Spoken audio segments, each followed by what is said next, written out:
Alright, so as you already can see, I was a little excited. I already opened the box, but I'll post a link in the description below where you can find which ones I bought for my car. This is the grill, and it's an RS4 honeycomb style gloss black grill. Oh wow, that looks good. Okay, so my initial thoughts right away, the quality it seems pretty good. It doesn't seem like extremely cheap plastic. I do like how these fog covers still have a chrome piece around the fog lamp, especially if I do put an Audi symbol on this grill. I think I'm gonna leave it blank because I kind of like the way that looks. These are gonna look so good. The quality of this is actually pretty good considering each piece was basically $100. So the grill covers obviously came together and the grill was by itself. Basically $200 for what's gonna completely change the front end of this car. I think it's gonna look super, super good. Okay, so you don't have to jack the car up. You could probably use those ramps to do your oil changes or something like that. But I'm gonna jack the car up and put it on jack stands. It just makes getting underneath the car a lot easier.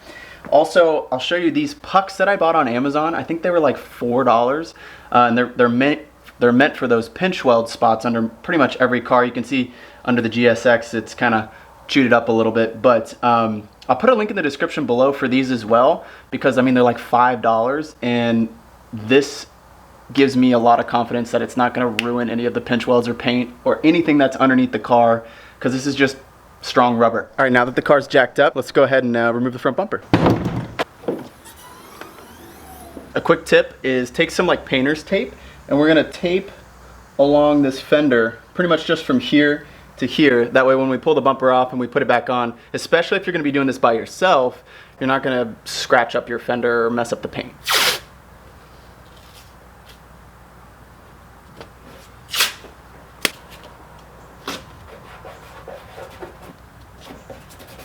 All right, let's do the other side. Next, we're gonna remove 1, 2, 3, 4 T30s. And then this plate, if you just kind of pull up and slide towards the back of the engine. Next, you have 2 T25s on each side, one there, one right there.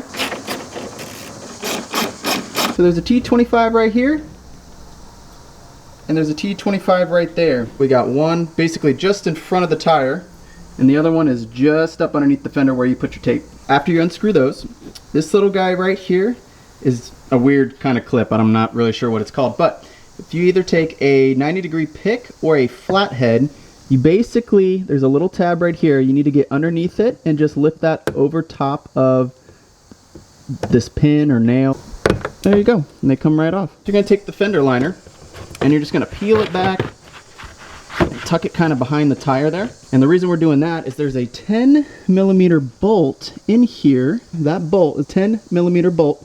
There's one on each side. You're just gonna have to remove that. I think the easiest way to get that 10mm bolt is to take a pretty decent extension. If you have a swivel head, you can use that too. Awesome, so each side you're only gonna have to do these 4 things. You're gonna have to take out that 10mm bolt, those 2 T25s, and that one clip, pin clip, nail clip, I don't know what the actual term for it is, but they're a pain to take off. They're super easy to put on. Typically you just need a Phillips head screwdriver to take off the kind of half screw fittings. And then there's a few T30s that you'll take off, and then you can slide the bumper right off. These ones don't fall out, or they shouldn't at least.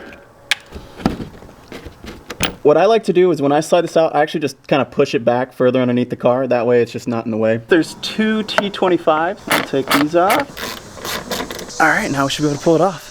There will be fog lights. Obviously there's lights attached to those, so there's little housings. You either have to, hey squirrel, either remove the bulb or just disconnect with the sensor. I think removing the bulb is a little bit easier.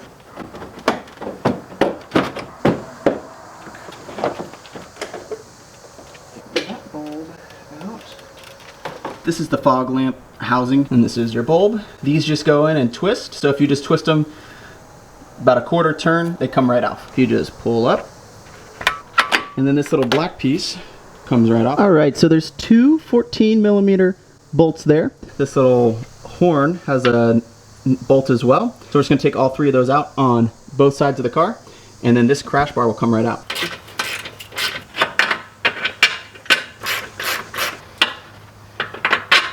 Ooh, I apologize. Those are 13mm bolts.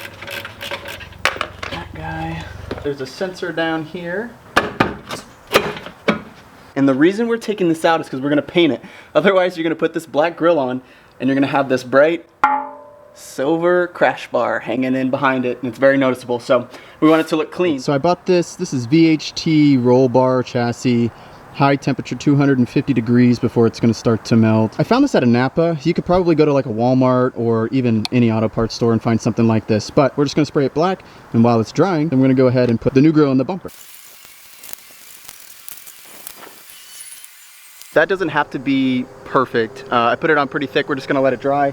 And then once it's dry to the touch, we'll go ahead and put it back in the car. We're just gonna take off these T25. There's a few kind of clip areas, so we'll have to be kind of just cautious about that. Maybe use a pick to help it guide it off, but very straightforward. Take off the bolts, it'll come out.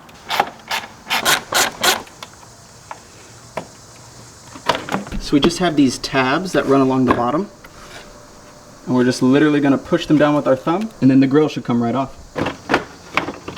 And out she goes. All right, so we're gonna put the new grill in exactly the way we took out the old one. We'll start with the bottom and then work our way around the corners and then back up to the top. I'm actually excited to see what it looks like.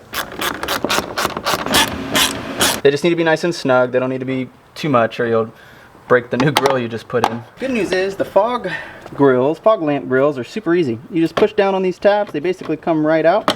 There's one tricky one down underneath, that guy right there, and then it swings out, and these pieces here pop right on out. Pop them back over the little clips. That's it. Bada bing, bada boom. When my first look at it actually put together, I love the consistency of the color going all the way through that front bumper. I can't wait till it gets put on the car. All right, next we're gonna grab our crash bar and reinstall it.